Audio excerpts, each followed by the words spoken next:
بہم خصاصہ، اس ایمان کی جو برکت ہے ان کے دلوں میں ایمان اتر گیا ہے، تو ان کا عالم یہ ہے کہ اگر ان کے مہاجر بھائی کے اوپر کوئی وقت پڑے اور کوئی اس کی حاجت ہو اور یہ حاجت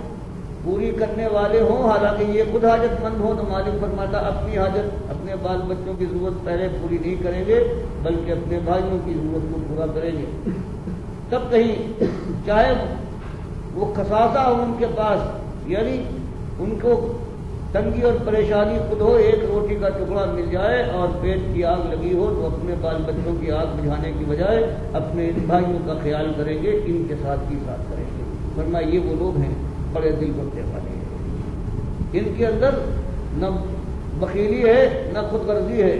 اور جو بخیلی اور خود غرضی سے بچا لیا جائے یہی صحیح معنوں میں اللہ کے یہاں مفلح اور کامیاب ہونے والے ہیں۔ فرمایا یہ دو گروہ ہیں، ایک ان مہاجرین کا جن کو اللہ نے آزمایا ہے بڑی شدت کے ساتھ اور اس میں کامیاب ٹھہرے ہیں، اور پھر وہ گروہ ہے انصار کا کہ جنہوں نے ان کے سامنے اپنی آنکھیں بچھا دی ہے، اور اس کے بعد پھر صرف یہی نہیں بلکہ ان کے ساتھ مل کر اپنی جان اور مال کو اللہ کی رضا کے لیے میدان جنگ میں کھینچ لائے ہیں۔ فرمایا اولئک بعضهم اولیاء بعض، فرمایا یہ صحیح معنوں میں یہ آزمودہ لوگ ہیں، ان کا امتحان ہو چکا، ان کے دلوں میں صحیح معنوں میں ایمان اتر گیا ہے، یہی ایک دوسرے کے بھائی ہیں، دوست ہیں، غمگسار ہے، صحیح معنوں میں بھائی چارہ ان کا بھائی چارہ ہے، مساوات ان کی مساوات ہے، اور اخوت ان کی اخوت ہے۔ اور پھر بتایا کہ دیکھو یہ پہلی بازی اللہ کے فضل و کرم سے تم نے سر کی ہے، یہ 14 برس کے بعد اللہ نے وہ مبارک دن تم کو دکھایا ہے کہ دشمن باوجود کے تم سے 3 گنے طاقت کا مالک تھا لیکن وہ شکست کھا گیا ہے، اس بے طرح سے وہ مارا گیا ہے، ساری دنیا میں اللہ کی رحمت کا ڈنکا پھر گیا ہے کہ اللہ جس کو چاہے کامیاب کرے، لیکن یہ نہ سمجھنا کہ بات ختم ہو گئی، کامیابی کی منزل تم نے جھولی ہے،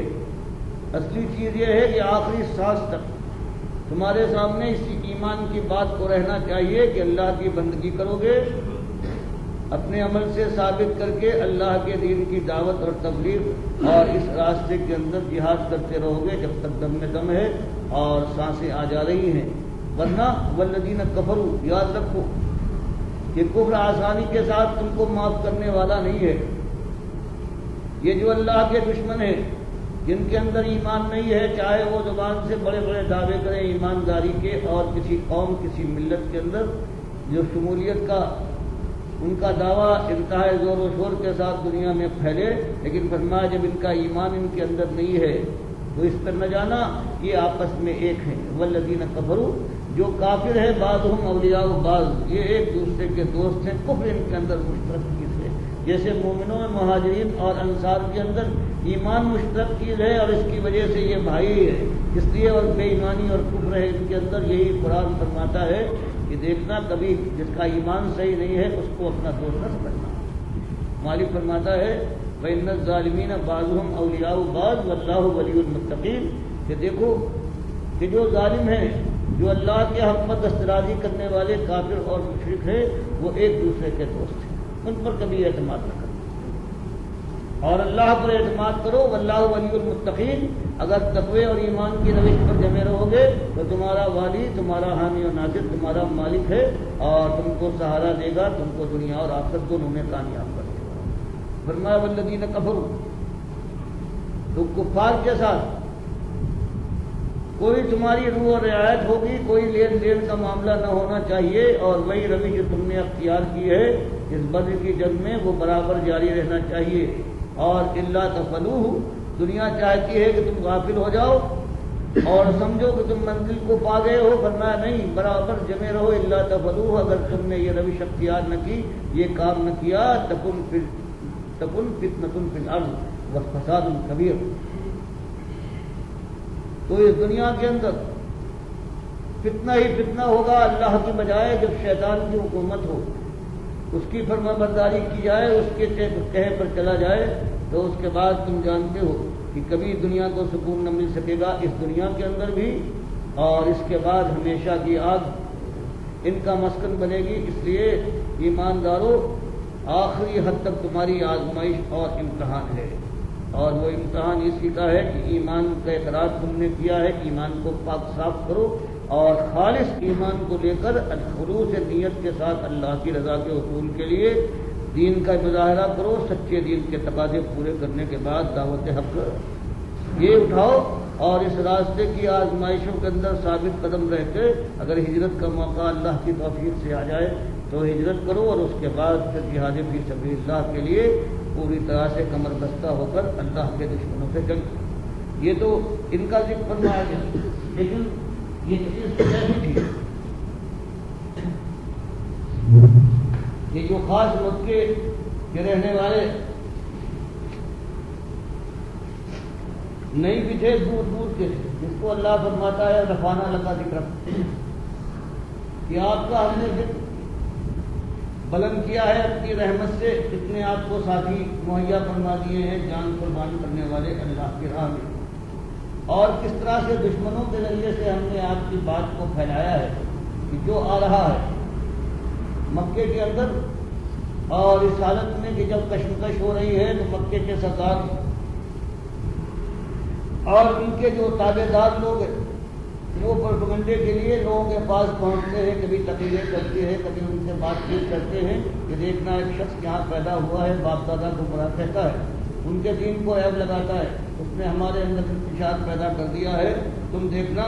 بربادی سے بچ جانا، اس کی بات کرنا۔ لیکن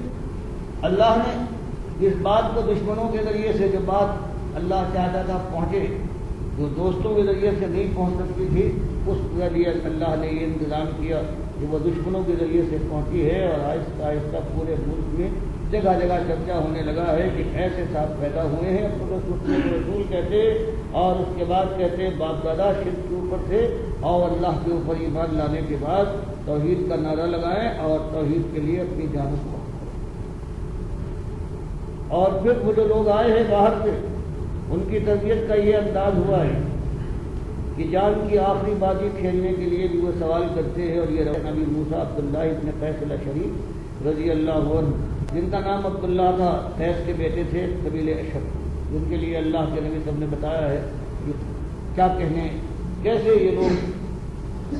آپس کے اندر کیسے فراغ دل اور ایثار کرنے والے ہیں کہ الملو فی المدینہ، کہ یہ آ گئے ہیں ہجرت کرنے کے بعد، نبوت کے 20 سال گزرنے والے تھے، تب یہ یمن سے ہجرت کر کے آئے ہیں اور مدینے میں جا کر ٹھہرے ہیں، اور اس کے بعد پھر نبی صاحب فرماتے ہیں ان کی آپس میں محبت اور ایثار کا یہ عالم ہے کہ اگر کہیں مدینے میں ان کے کھانے پینے کی چیزیں کم ہو جائیں،